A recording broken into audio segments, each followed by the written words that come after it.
நிறைய சீரம் அடுக்கி வச்சுட்டு காலையில 2 சீரம் யூஸ் பண்றேன், மத்தியானம் 3 சீரம் யூஸ் பண்றேன், நைட்டு 3 சீரம் யூஸ் பண்றேன். இல்ல எனக்கு புரியல. ஸ்கின் எவ்வளவுதான் தாங்கும்? நம்மளோட இந்தியன் ஸ்கின்னை பொறுத்த வரைக்கும் பாத்தீங்கன்னா எல்லாருக்குமே போர்ஸ் கொஞ்சம் என்லார்ஜ்டா தான் இருக்கும். காரணம் என்னன்னு தெரியுங்களா?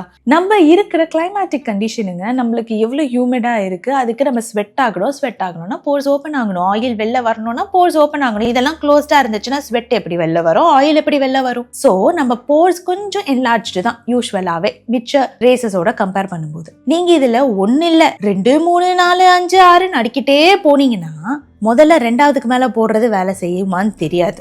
அதுக்கு மேல மேல மேல அது கிளாக் ஆகி இன்னும் எக்ஸசிவா போர்ஸ் கிளாக் ஆகுறது, கொமிடோன்ஸ் வர்றது, ஆக்னி வர்றது, இதோட சேர்த்து ஸ்கின் இன்னும் எக்ஸசிவா டேமேஜ் ஆகுறது. இந்த மாதிரி அடிக்கிட்டே தான் போவீங்களே தவிர உங்களுக்கு ஹீல் ஆகுமான்னு கேட்டா கிடையாது. ஹீல் ஆகணும்னா ஸ்கின்னை ஹீல் பண்ண விடணும்.